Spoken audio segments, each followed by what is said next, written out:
Cocoa.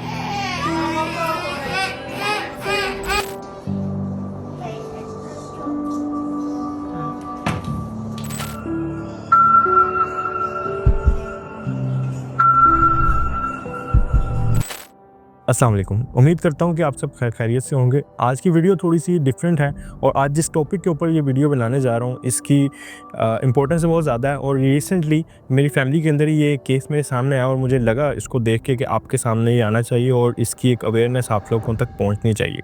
कुछ अर्सा पहले आपने एक कार्टून्स के बारे में सुना होगा कि ये एक एविल कार्टून है और इनके ज़रिए हमारे बच्चों के दिमागों को बीमार किया जा रहा है, उनको दिमागी बीमार बनाया जा रहा है। इन कार्टून्स का नाम कोकोमेलन है। कोकोमेलन के बारे में बहुत सारी कॉन्स्पिरेसी थ्योरीज़ आती रहती हैं और उनके बारे में बहुत ज़्यादा हाइप भी क्रिएट होती रहती है। अब कोकोमेलन ही क्यों? इसके अलावा और कार्टून क्यों नहीं?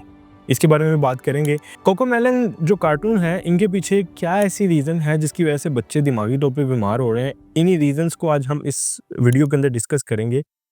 रीज़न नंबर 1 ये है कि इसके अंदर जो कलर्स यूज़ किए गए हैं, वो बहुत ज़्यादा शार्प है और उनकी सैचुरेशन बहुत ज़्यादा है। इससे ज़्यादा सैचुरेशन किसी और जगह पे नहीं देखी जाती। हर कलर के पीछे कोई ना कोई साइकी होती है। मिसाल के तौर पर रेड, ग्रीन, येलो। आपने फूड इंडस्ट्री के अंदर देखा होगा कभी भी इन कलर से बाहर निकल के कोई भी चीज़ नहीं बनाई जाती है या जो भी कलर्स यूज़ किए जाते हैं वो बहुत ज़्यादा शार्प होते हैं और बहुत ज़्यादा सैचुरेशन होती है। फूड इंडस्ट्री के अंदर जो शार्प कलर्स यूज़ किए जाते हैं, इनको देख के भूख लगती है। मैं नहीं कह रहा, ऐसा रिसर्चर्स कह रहे हैं और मैं एडिटर साहब से रिक्वेस्ट करूँगा कि उसका एक स्क्रीनशॉट भी यहाँ पे लगा दें। अब कोकोमेलन के अंदर बहुत ज़्यादा सैचुरेशन वाले कलर्स यूज़ हो रहे हैं, बहुत ज़्यादा शार्प यूज़ हो रहे हैं, तो नेचर के जो मध्यम कलर्स होते हैं, जो बहुत ज़्यादा शार्प नहीं होते, जो बहुत ज़्यादा शार्प कैप्चर नहीं होते कैमरे की मदद से, बच्चे को देखने से बोरिंग लगते हैं। बच्चा इन शार्प कलर्स को, इन हाईली सैचुरेटेड कलर्स को देखना ज़्यादा पसंद करता है। रीज़न नंबर 2 कोकोमेलन क्यों आपके बच्चों को बीमार कर रहा है, ये एक उसकी मेन रीज़न्स में से एक है। कोकोमेलन की जो हुक है, वो मेन रीज़न है बच्चों को मेंटली बीमार बनाने के लिए। अब हुक क्या चीज़ होती है? कंटेंट क्रिएटर इस टर्म से बहुत ज़्यादा फ़ेमिलियर है। कंटेंट क्रिएटर्स को इस चीज़ के बारे में बड़ा क्लियरली पता होगा। हुक को बेसिकली मैं इस तरह डिफ़ाइन करूँगा, जब भी कोई कंटेंट क्रिएटर कोई वीडियो क्रिएट करता है या कोई कंटेंट क्रिएट करता है, तो इस चीज़ का ख़्याल रखता है कि उसके अंदर हुक जोन-सी है, वो इस तरह की हो कि वो व्यूअर को अपनी वीडियो के अंदर ज़्यादा से ज़्यादा टाइम तक एंगेज रख सके। बेसिकली उसके अंदर कुछ विजुअल्स या कुछ चीज़ें ऐसी डाली जाती हैं, इंटरेस्टिंग चीज़ें डाली जाती हैं जिसकी वज़ह से व्यूअर उस वीडियो को एंड तक देखने के लिए मजबूर हो जाता है। उसमें बहुत सारी चीज़ें हो सकती हैं, उसमें वीडियो के अंदर फ़ास्ट एडिटिंग हो सकती है, उसके अंदर वीडियो के लास्ट में जो चीज़ होने वाली है उसका छोटा-सा पार्ट स्टार्ट में बताया जा सकता है, जो कि आजकल हमारे व्लॉगर्स भी इस चीज़ को यूज़ कर रहे हैं, जो कि ठीक है, अपने कंटेंट को ज़्यादा देर तक अपने व्यूअर के साथ एंगेज रखने के लिए ये एक फ़ॉर्मूला है। अब कोकोमेलन इसके साथ कैसे खेल रहा है? रिसर्चर्स के मुताबिक किसी भी विजुअल का टाइम स्पैन 10 सेकंड से कम है, तो वो आपको कुछ अरसा देखने के बाद मेंटली तौर पे बीमार बना सकता है। अब वो बीमार कैसे बना सकता है? इस चीज़ के भी बारे में आपको बताता हूँ। आपने देखा होगा कि जब सोशल मीडिया न्यू-न्यू हमारे पास आया था, तो हमारे पास कंटेंट बहुत ज़्यादा लॉन्ग फॉर्म था। वीडियो की लेंथ काफ़ी ज़्यादा होती थी और लोग बड़े इंटरेस्टिंग तरीके से उसको देखते थे। लेकिन जैसे-जैसे टाइम गुज़रता जा रहा है, हमारे पास बहुत ज़्यादा शॉर्ट फॉर्म कंटेंट आ रहा है। शॉर्ट फॉर्म कंटेंट आने की वजह से हमारा टाइम स्पैन बहुत ज़्यादा कम होता जा रहा है। हम ज़्यादा देर तक किसी लंबी वीडियो को देखना पसंद नहीं करते। हम चाहते हैं जल्दी से बस स्क्रॉलिंग होती जाए। टिकटॉक भी सेम फ़ॉर्मूला के ऊपर काम कर रहा है और टिकटॉक और यूट्यूब शॉर्ट्स आजकल बहुत ज़्यादा वायरल भी हो रहे हैं। और यही वजह है कि हमारा टाइम स्पैन कम होता जा रहा है। हम ज़्यादा देर किसी चीज़ पे फ़ोकस करना ही नहीं चाहते। सिर्फ़ बैठे टाइम पास करने के लिए स्क्रॉल करते रहते हैं। कोकोमेलन के अंदर कोई भी विजुअल, इसके प्रूफ इंटरनेट पे मौजूद है। मैं यहाँ पे एडिटर साहब से अगेन रिक्वेस्ट करूँगा उसको यहाँ पे वीडियो के अंदर लगा दें। कोकोमेलन के अंदर जो विजुअल्स हैं वो 2 से 3 सेकंड के बाद चेंज हो जाता है, जिसकी वजह से बच्चा एंड तक उसके साथ एंगेज रहता है।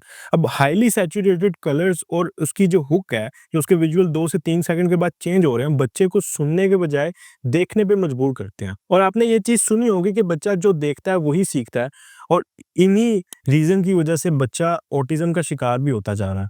जो बच्चे इसको देखते हैं उनके अंदर डिले ऑफ स्पीच भी देखा जा रहा है। जब ज़ाहिर-सी बात है, जब बच्चा बहुत ज़्यादा देर तक इस तरह के विजुअल्स देखेगा जो बहुत ज़्यादा हाईली सैचुरेटेड हैं, जिनके कलर बहुत ज़्यादा हाईली सैचुरेटेड हैं और बहुत ज़्यादा फास्ट मूविंग है, तो ज़ाहिर-सी बात है बच्चे को तो नहीं पता कि उसने सुनना क्या और वो देख क्या रहा है। वो बस देखने के साथ विजुअल्स को कॉपी करना शुरू कर देता है। रिसेंटली यूएस के अंदर एक ऐसा केस सामने आया जिसके अंदर बच्चा सेम वही चीज़ें कॉपी कर रहा है जो कार्टून के अंदर हो रही हैं। जैसे कार्टून के अंदर कोकोमेलन का एक एपिसोड है जिसके अंदर वो नो-नो का साइन ज़्यादा आ रहा है। मतलब हर चीज़ के ऊपर बच्चा नो-नो के साइन दे रहा है। सेम उस बच्चे ने भी वही हरकत की उस कार्टून को देखने के बाद अगर उसको टूथब्रश करने का कहा जा रहा है, तब भी वो नो-नो के साइन दे रहा है। वो बोल नहीं रहा, हालाँकि वो उसके बोलने की उम्र है, लेकिन वो सिर्फ़ नो-नो के साइन दे रहा है। उसको बुलाया जाए तो वो सुनता नहीं है, ना कोई जवाब देता है, ना कोई वो रिस्पॉन्स करता है। हाँ, उसके सामने कोई चीज़ लाई जाए, तो वो इस चीज़ को बड़ा फ़ोकसली देखता है। इसी तरह की एक और रिसर्च सामने आई, जिसमें 2 टीवीज़ लगाए गए और उसके सामने एक टोडलर को बिठाया गया। एक टीवी के अंदर बड़ा ही काम नेचर से जुड़ा हुआ वीडियो चल रहा था, जो कि एक स्टॉक वीडियो था जिसमें बर्ड्स या बहुत ज़्यादा हाइली सैचुरेटेड कलर्स नहीं थे। नॉर्मल नेचर के कलर से जो हाई डेफिनिशन कैमरा दिखाता है, वही कलर्स उसके अंदर दिखाए जा रहे थे। एनिमल्स, ट्रीज़, नेचर और उसके साथ ही कोकोमेलन को दिखाया गया।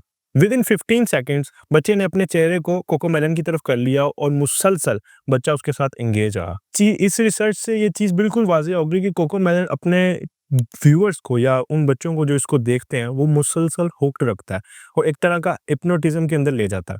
मैंने वीडियो के शुरू के अंदर एक बात की थी कि रिसेंटली मैंने एक अपने क्लोज़ रिलेशनशिप में एक ऐसा केस देखा, जिसकी वजह से मैंने महसूस किया कि ये वीडियो आप लोगों तक आनी चाहिए। अब उस केस के बारे में आपको थोड़ा-सा बताता चलूँ, वो सेम केस था। बच्चे को बहुत ज़्यादा छोटी एज के अंदर से कार्टून दिखाना शुरू किया गया क्योंकि पेरेंट्स बहुत ज़्यादा बिज़ी होते थे, तो बच्चे से जान छुड़वाने के लिए, थोड़ा-सा टाइम अपने लिए लेने के लिए, बच्चे को कार्टून्स लगा के दिखाना शुरू कर देते थे और वो भी टीवी पर नहीं, मोबाइल के ऊपर। उस बच्चे के अंदर बहुत ज़्यादा मसले-मसाइल नज़र आना शुरू हुए। नंबर 1 पे उसकी डिले ऑफ स्पीच, जबकि वो 4 साढ़े 4 साल का हो चुका है। उसको बोलना चाहिए था लेकिन अभी तक वो बोल नहीं पाता। ऑब्वियसली वो जब सुनता ही कुछ नहीं है तो वो बोलेगा कैसे? जब डॉक्टर से रुजू किया गया तो डॉक्टर्स ने कहा कि इसका अंदर कोई फिज़िकल डिसेबिलिटी नहीं है, ना इसके कान भी बिल्कुल ठीक हैं, इसकी ज़ुबान भी बिल्कुल ठीक है, लेकिन बच्चे के अंदर delay of speech due to cartoons है। उसकी highly saturated colours, fast moving उसकी वजह से और उस बच्चे के अंदर नंबर 2 जो चीज़ थी वो हाइपरटेंशन थी। वो बहुत ज़्यादा हाइपर एक्टिव है। आप उसे रोकते रहें, वो रुकेगा नहीं। जब तक आप उसको कोई हाइली सैचुरेटेड कलर वाली चीज़ नहीं दिखाएँगे, जब तक उसको किसी तरफ से हुक नहीं मिलेगी।